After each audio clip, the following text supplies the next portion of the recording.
morning and welcome to this morning's webinar. I'm Ben Tillett and I'm an application engineer here at EDRMedeso, and today I'm going to be talking to you about using submodeling and how you can incorporate this submodeling into your simulations. So in today's webinar, we're going to be talking about submodeling. So I'm going to have a bit of an overview of what is submodeling for those that don't know, and then look into why you might want to use submodeling. So then look at some advantages and also some limitations of submodeling as well. I'm going to run through the submodeling process, and I'm going to show this in the demonstration I'll do later on, but I want to run through the process so that you can keep that in mind as I'm running through the demonstration. I've got an example as well here on the slides, and then we have a demonstration as well to wrap things up. So that's going to be the agenda for today. And if you have any questions, please type them into the chat window. And then at the end, I'll look through the questions and then answer and reply to each and one of you via email over the next 24 hours or so. So, and this is just not to disrupt the webinar, so keep the flow so you go all the way through. So yeah, if you have any questions, please just type them into the chat window. So what is submodeling? So submodeling is a technique used in finite element analysis or FEA to focus on a particular part of a model to obtain a more accurate result in that region.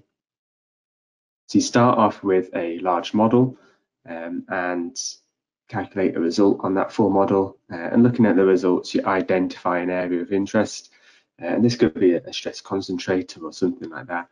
You then analyze a section of the model around that area with a more refined mesh. So we have a look at this diagram. We have our global model with a fairly coarse meshing on it, and then we've identified this fillet here is a stress concentrator. So we then analyze this part of the model in more detail. So there's a submodel being created that just encompasses this area of interest, and we've got a much finer mesh on this submodel. So that is that's what I meant by like a local area of a model. The solution of the global model is then fed into and forms the boundary conditions of the submodel. The solution data is then interpolated for that geometric region of the submodel that you've specified. And the reason that this is a valid modeling process is because it's based upon a principle, and this is Vernon's principle. And this essentially just states that the effects of a stress concentration are localized. Therefore, providing that the boundaries of the submodel are far enough away that it doesn't interfere, you can obtain accurate results from that local model. And that's why we can use submodeling and gain accurate results. Submodeling is not only restricted to stress analysis. It can also be effectively used for other disciplines as well, such as thermal analysis. In a thermal analysis, rather than loads and displacements transferred between the global and the submodel, the temperatures on the boundaries, so the cut boundaries where the submodel has been created, the temperatures are then transferred across to the submodel. So why would we use submodeling? So there's a few different reasons why you might want to implement submodeling. There is, of course, the benefit of running your model with a finer mesh that can lead to results with a greater level of accuracy. However, it's possible to experience improved run times as well. So if you run two models, it can actually be faster than running and solving one model. And this is important for the design process. So you can run more iterations in the same time scale, or you can get to the same design result in less time. So this is useful for projects with tight time scales you can have a faster turnaround on designs, as each simulation iteration is actually taking less time.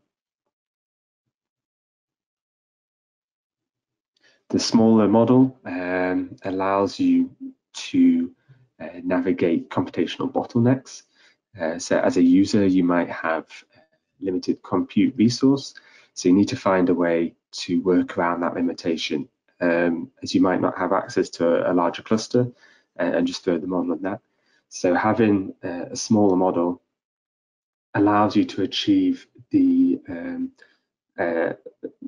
mesh density that might be required without having to have a massive computer to run that on.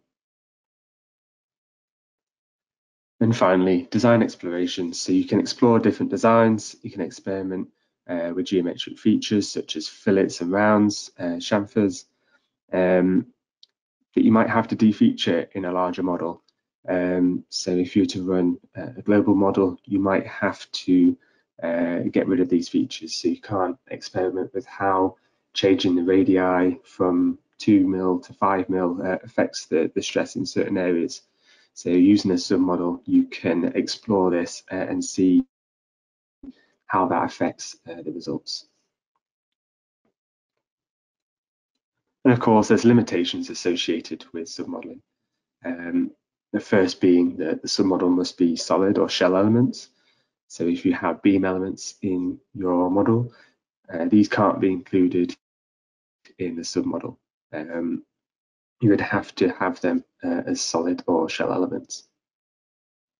And the second limitation is referring back to the principle on the previous slide here. So it requires the user to use engineering judgment that the boundaries of the model are sufficiently far enough away from the area of interest. So this could take a bit of time to find the optimal balance between not being too close to skew the results and not making the model too big so you can't get the fine mesh that you would like on it. If you validate the model and the results are off, then it's likely that the boundaries are too close. So you would have to rerun the model in order to get an accurate representation.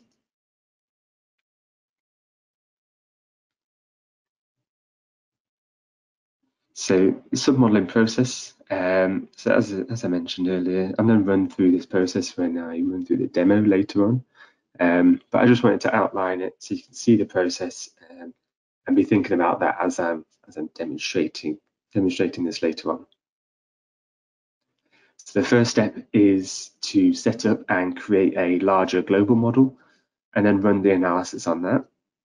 And once you've run the global model, then need to look through the results and highlight where the area of interest may be. So this could be a stress concentration, for example. You then need to create the submodel. So once you have your area of interest, you then create the submodel around that area. And this can be done in your CAD software. And then you can bring that smaller submodel into Ansys, or you can do it using the geometry tools offered by Ansys as well. And I'll be using the geometry tools from Ansys, as that's what I have. But as I mentioned, so you can bring in the submodel if you don't have those tools. You then need to transfer the load. So in order to do a submodel, you bring in another analysis system and then link that to the original model, the original analysis. And this tells Ansys that you're performing a submodel. So then the results of the global model are then fed into and create the boundary conditions of the submodel. You then tell Ansys where the cut boundaries are, so where you've performed those, where you've sliced up the model in order to create the smaller part geometry. And this then allows Ansys to then transfer displacements for stress or temperatures for thermal to the boundaries of the submodel. And then when you run the analysis on the submodel, it then interpolates these boundaries and creates result contours on the submodel. and then analyze the submodel. So you finish off the setup. So you might have other loads or other boundary conditions going on. Might specify load step options, and then run the model and obtain the submodel solution. And then the final step is to verify the submodel. So one way to validate to make sure that the cut boundaries are far enough away is by comparing results along the boundaries with those in the corresponding locations of the full model. And if the results match up, it indicates that the boundary conditions are in a suitable location. And if the results don't match up, then you'll have to recreate and reanalyze the submodel and make sure that cut boundaries are a bit further away from the area of interest. So this is one example. I wanted to include it because I thought it was particularly quite interesting, as it was a shell model to a solid submodel. So you can see that we start off with our initial geometry here with a solid model. This is then created. This shell coarse model is then created, and this could be due to computational resource. For example, might not be able to have enough resource to have enough elements across these thin plates here. So we've created a shell model, but then we might want to see how the stresses are within the fillets. So that's one limitation of using a shell model, is that we don't have the geometric features such as fillets and chamfers. So we can create a solid submodel that includes these geometric features. We can then run the analysis just on this area, so then we can see how the radii of the fillet will affect the stress results. So this is just one example of using submodeling. So that's it for the slides, and hopefully provided a bit more information and a bit of background to submodeling. I will just end the slideshow and open up Ansys, and then we can run through today's demonstration. So this is Ansys Workbench, for those that aren't familiar with it. It's a project management tool, so it allows you to bring in analysis systems, which you can see down the left-hand side. And then these are essentially like building blocks, so you can build up your analysis and manage your data. So if you were to have multiple iterations, you could have multiple blocks in here, and it allows you to manage the data as well. It's how you access the FEA solver. So if we bring in static structural, as that's what we're going to be doing today, you can see we have this static structural system. And this is the building block that I was referring to. So first thing is to attach our geometry. So if we right click, import, and then if we go to browse, we have this clutch housing. So let's open that. And then we'll double click on model to open up Ansys Mechanical.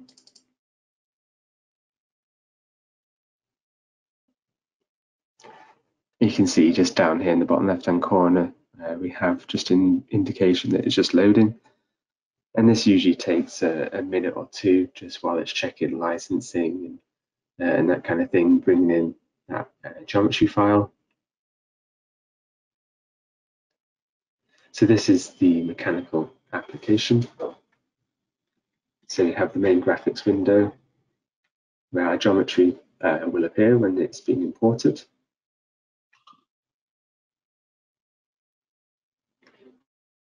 And then across the top, we have a ribbon and tabs, as you might see in various Office programs.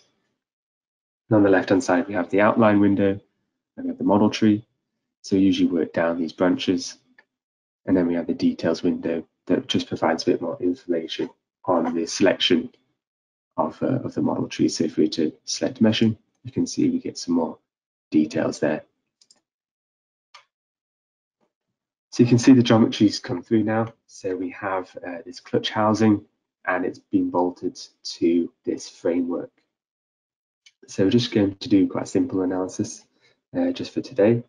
We're just going to fix it at this end and then apply a vertical force at this end, and then see the stresses in this assembly. So the first thing we'll do is go to the geometry branch, and this is where we can see the different bodies that have come through, and we can see the material assignments associated with them.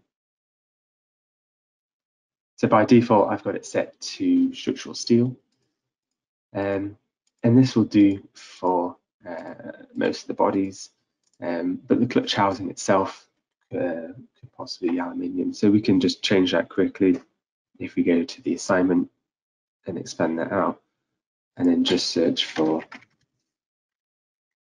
aluminium, and then we can pick this aluminium alloy just to give a better representation. So that body's now set for aluminium. We're going to just use the global coordinate system, so there's nothing to change there. And for connections, this is where your contacts and joints are. So if I expand this, you can see we have a contact branch. If I expand that as well, you can see we have a number of contact regions. So when you bring geometry into Ansys Mechanical, it will automatically create contact pairs based upon a certain tolerance. You can see that tolerance just here when we select the contact branch. That tolerance is just in this details window here. And as a user, you can change that tolerance. You can manually create the contacts, and you can go in and change the features. But automatically, Ansys will create bonded contacts between the parts. So I'm just going to leave everything as bonded for today, but it's usually good practice to run through and double check the contacts before you run your simulation. So the next branch is meshing, and here I'm going to set some global meshing controls, some global meshing sizing, but you can insert local sizing if required. And again, you can, as a user, apply more complexity into this. But I'm just going to apply a 20 mil element sizing on the global model. So you can generate that up using this button in the ribbon. We could just have a quick look at that before we run our analysis. And you can see we have this progress bar down here. So it's just meshing the various parts.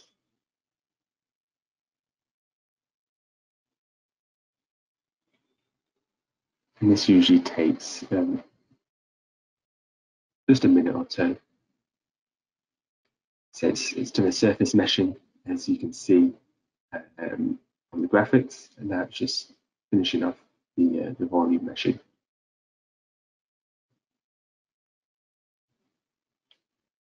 So we have our mesh generated. You can see that this is fairly coarse, but we're capturing most of the geometric detail here on here. So that'd be quite good for today's demonstration. So now we'll apply our boundary conditions. Let's go to the static structural. We'll right click and insert, and we'll have a fix support on this clutch housing. So we're going to fix it on this face here, and we'll fix it on these two faces down here as well. I'll just do that again. Just make sure I'm selecting the faces. There we go. And then on this end, we're going to have a vertical force acting in the negative y direction. So again, we'll right click on static structural, insert, and then force. So I'll just select these faces, and then we're going to change the definition from vector to component, and have this acting in the negative y direction. We'll put a fairly large force on here, 10,000 newtons. So you can see now we have our grip support on this end and our force acting on this end here. So just insert a result item, and we're interested in the stress, so we'll just put in the stress. You can either insert this before or after you've run the analysis, it doesn't matter, because I know that's something we're looking for. I've inserted it beforehand, but if you want to look at something else after you've run the analysis, you can just insert that and then retrieve those results from the results file. So our analysis is set up, so you can click solve up here in the top.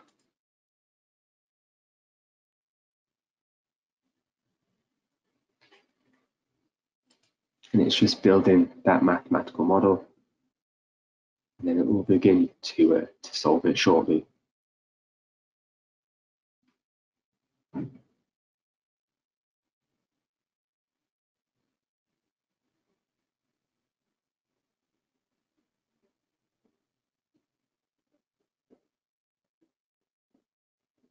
This usually runs pretty quickly, again, just in a minute or so.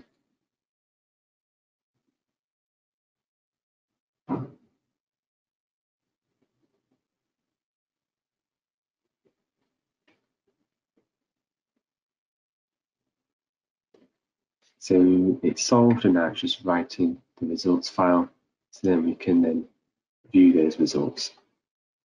So you can see we have the stress contours on our geometry, and we can see the maximum by just clicking this here. So then we get a maximum flag on the point where we have the most stress.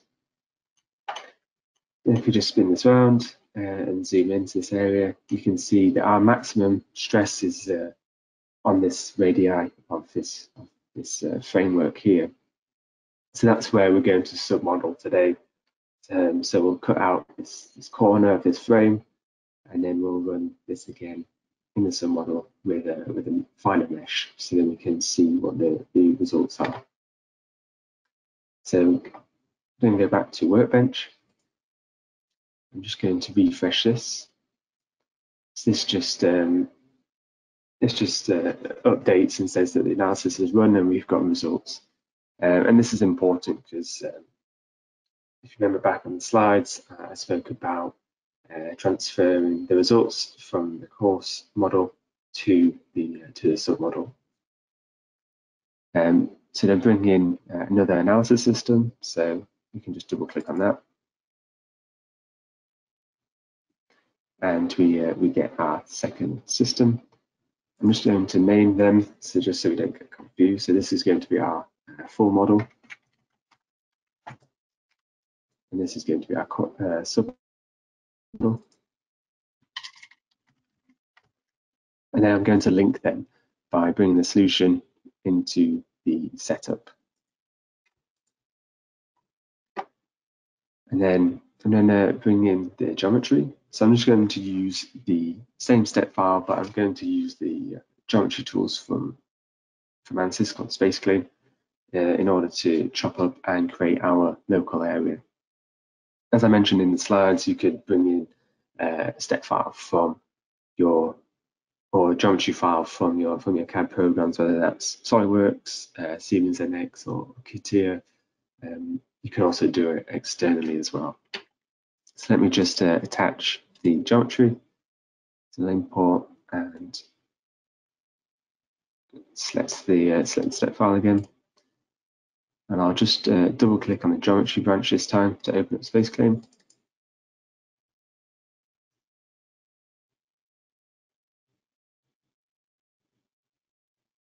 And again, this takes a minute just while it's checking licensing, same as mechanical.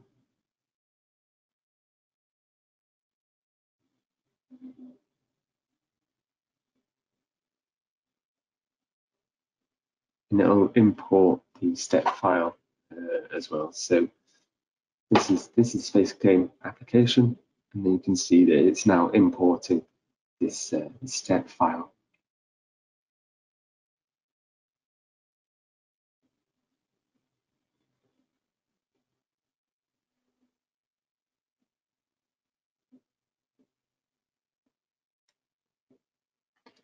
So we have our assembly. If I just spin this around, this was the area where we had the high stress point. So we're going to chop the model up using just some planes. I'm just going to hide the other bodies for now. So if I just select right click, and then we can just focus on a bit of geometry that we want. So I just select the plane feature, and then we can just use this edge here, and then we can use this edge here. So then we don't chop this model up, so then we just have this area of interest. That plane might be a bit tall actually, so I'll go for the next line down. So I'll just recreate another plane and then just put it here. I did have that other plane on this one, but that might be a bit close. So I just wanted to make sure that I wasn't too close to the area of interest and skew the results. So we can use the split body feature. So select this body and then select this plane. You can see now we have our body has been split. So if we now select this body, we can then split that again using this plane. So now we just have this corner of the framework in which we can use for the submodel. Now just show all, and then I'll hide this part that we want, and then I'm going to suppress the rest of these bodies so that we're just left with the bit that we want. So just do a box select, suppress them, and then just invert. So then we're just left with the area that we want. So now we can close down Space Claim.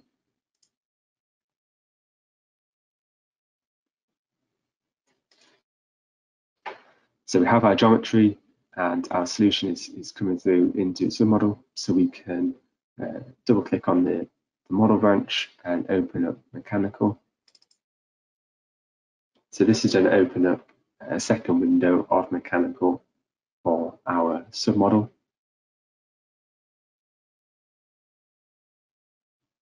So it's running through the same process of bringing in the geometry.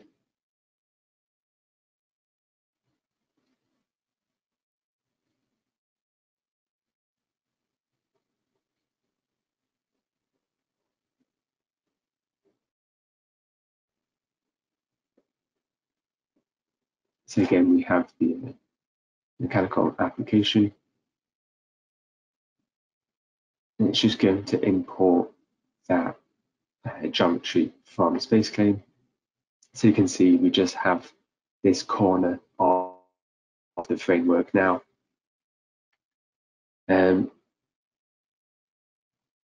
So again, we have the model tree. So we don't have to. So the geometry, the material, sorry, it's already been set. So you don't have to worry about that. So the first one we have to think about is the meshing. So on this submodel, I'm going to apply a much finer mesh. I'm going to apply an element sizing of 2 millimeters. So much finer than we had in the global model. So I'm going to generate this so we can have a look.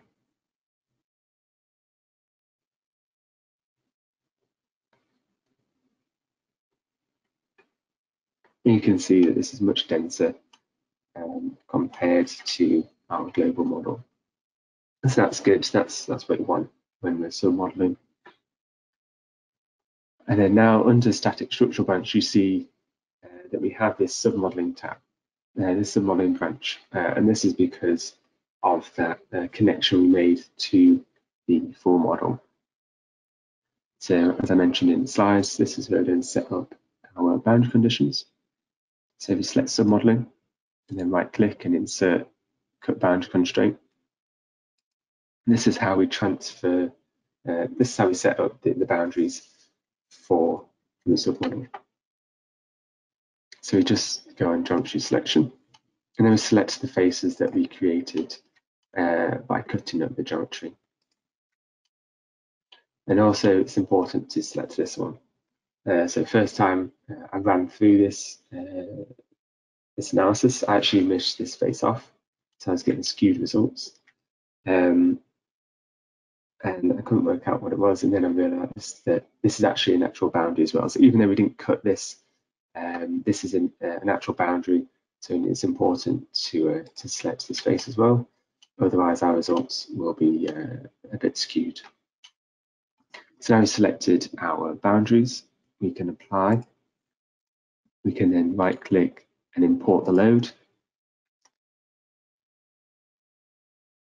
And this will map the deformations at these locations from the global model onto the submodel. So you can see we have these contours now on these boundaries. And then again, for result items, we're interested in the stress, so you can right-click and insert a stress item. So now we can run our submodel. So we'll just again run this from up in the top, and this is going to interpolate between these boundaries that we specified.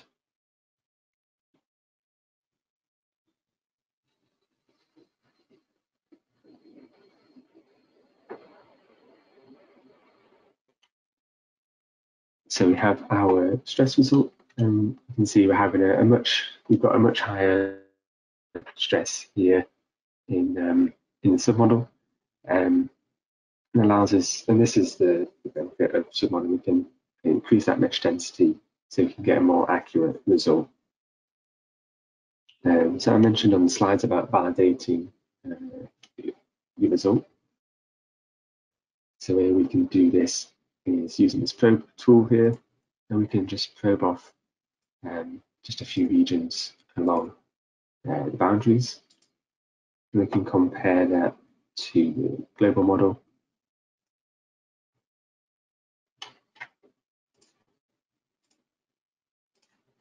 Now this is a bit of a kind of up to the user to kind of pull off the same areas. But if you compare between the two, you can see that we have some similar numbers across the two models.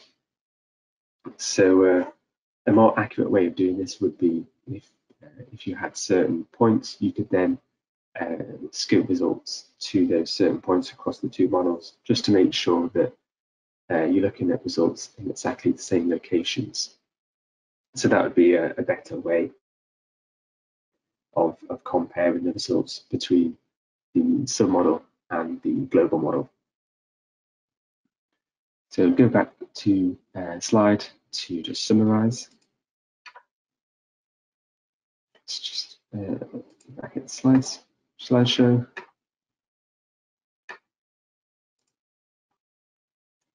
So just to summarize submodeling.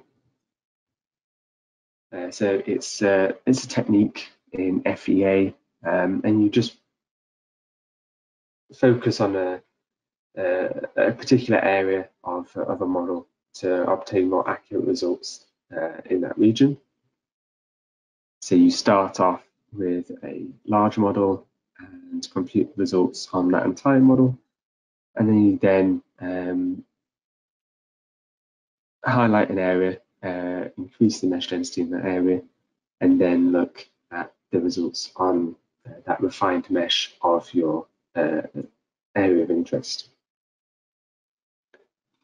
And this is often used because the user can be limited by computational resource or project runtimes.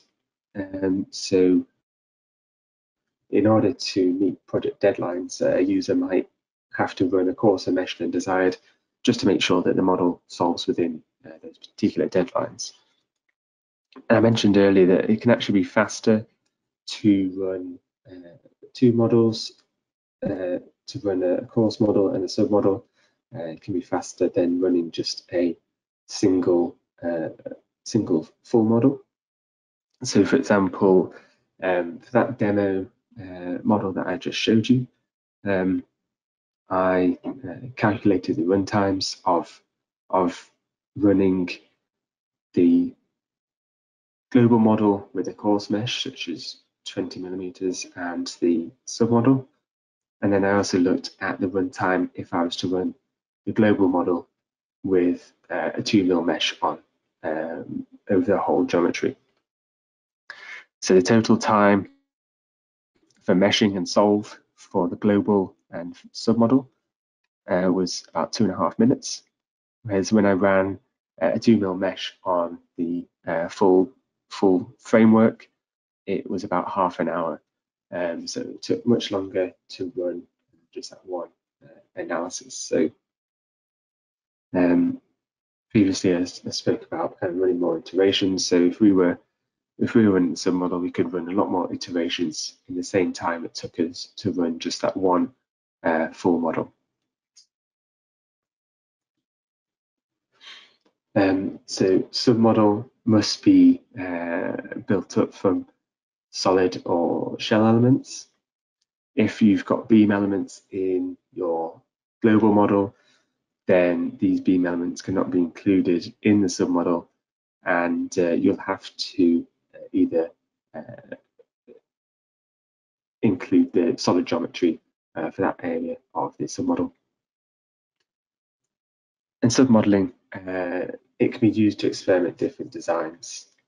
So submodels can include geometric features that might have to be removed in full models, and this allows the user to explore different designs, explore how different radii or different chamfers affect stresses within the model.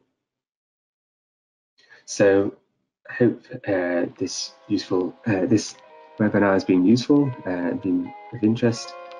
Thank you very much for watching this morning, and I hope you guys have a great day.